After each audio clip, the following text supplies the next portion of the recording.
ചലച്ചിത്ര നിർമ്മാതാവായി തുടക്കം, പിന്നീട് അഭിനയ രംഗത്തേക്ക്. അധികം വൈകാതെ മലയാള സിനിമയിൽ സജീവ സാന്നിധ്യമായി. ആകാര ഭംഗിയും മുഖസൗന്ദര്യവും കൊണ്ട് പ്രേക്ഷകന്റെ മനം കീഴടക്കി. ദേവൻ സുന്ദരനായ വില്ലനായി പകർന്നാടിയ നിരവധി ഹിറ്റ് ചിത്രങ്ങളുണ്ട്. പുഞ്ചിരിക്കുന്ന വില്ലൻ എന്ന് അറിയപ്പെടുന്ന ദേവൻ രാഷ്ട്രീയക്കാരൻ്റെയും ഭരണാധികാരിയുടെയും റോളുകൾ തൻ്റെതായ ശൈലിയിൽ വേറിട്ടതാക്കിയിട്ടുണ്ട്. സിനിമയിലെ രാഷ്ട്രീയക്കാരന് പക്ഷേ യഥാർത്ഥ രാഷ്ട്രീയത്തിൽ അത്ര ശോഭിക്കാൻ കഴിഞ്ഞില്ല. കെട്ടിവെച്ച കാശുപോയ തിരഞ്ഞെടുപ്പടക്കം 19 വർഷമായി രാഷ്ട്രീയത്തിൽ സജീവമാണ് ദേവൻ. അപ്രതീക്ഷിതമായാണ് ദേവൻ BJP സംസ്ഥാന ഉപാധ്യക്ഷ പദവിയിലേക്ക് എത്തിയത്. ദേവന്റെ രാഷ്ട്രീയ രംഗത്തെ പ്രവർത്തനം ഏതാണ്ട് 2 പതിറ്റാണ്ട് മുമ്പേ തുടങ്ങിയതാണ്. 2004 ലോക്സഭാ തിരഞ്ഞെടുപ്പിന് മുൻപാണ് ദേവൻ കേരള പീപ്പിൾസ് പാർട്ടി എന്ന സ്വന്തം പാർട്ടി രൂപീകരിക്കുന്നത്. അന്ന് ലോക്സഭാ തിരഞ്ഞെടുപ്പിനൊപ്പം നടന്ന വടക്കാഞ്ചേരി നിയമസഭാ ഉപതെരഞ്ഞെടുപ്പിൽ ദേവൻ മത്സരിച്ചു.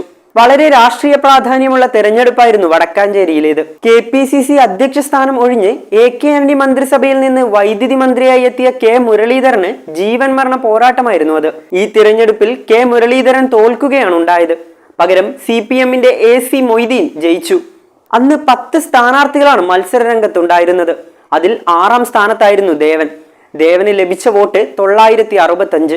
കെട്ടിവെച്ച കാശ് നഷ്ടമായ ദേവനെ പിന്നീട് രാഷ്ട്രീയ രംഗത്ത് കണ്ടതേയില്ല. എങ്കിലും ചില സമയങ്ങളിൽ തന്റെ പാർട്ടി KPPയുടെ പേരിൽ വാർത്താ സമ്മേളനങ്ങളും പ്രഖ്യാപനങ്ങളും ദേവൻ നടത്തി. അടുത്തിടെ കേരള പീപ്പിൾസ് പാർട്ടി എന്ന സ്വന്തം പാർട്ടിയെ BJPയിൽ ലയിപ്പിച്ചാണ് ദേവൻ വീണ്ടും രാഷ്ട്രീയത്തിൽ സജീവമായത്. BJP അധ്യക്ഷൻ K സുരേന്ദ്രൻ നയിച്ച വിജയ് യാത്രയുടെ സമാപന വേദിയിൽ വെച്ചായിരുന്നു ദേവന്റെ BJP പ്രവേശനം. കേരളം എന്തുകൊണ്ട് വികസനമില്ലാതെ നിലകൊള്ളുന്നു എന്ന് കണ്ടെത്തിയപ്പോഴാണ് മാതൃപാർട്ടിയായ കോൺഗ്രസിനോട് ടാറ്റ പറഞ്ഞതെന്നും അതിനുശേഷമാണ് 2004 കേരള പീപ്പിൾസ് പാർട്ടി രൂപീകരിച്ചതെന്നുമാണ് പാർട്ടിയിലെ BJPയിൽ ലയിപ്പിക്കുന്ന വേളയിൽ ദേവൻ പറഞ്ഞത്. കേന്ദ്ര ആഭ്യന്തരമന്ത്രി അമിത്ഷായാണ് ദേവനെ BJPയിലേക്ക് സ്വീകരിച്ചത്. അതിനു മുൻപ് തന്നെ പ്രധാനമന്ത്രി മോദിയെ പ്രശംസിക്കുന്ന പ്രസ്താവനകളിലൂടെ ദേവൻ BJP ചായ്വ് പ്രകടമാക്കിയിരുന്നു.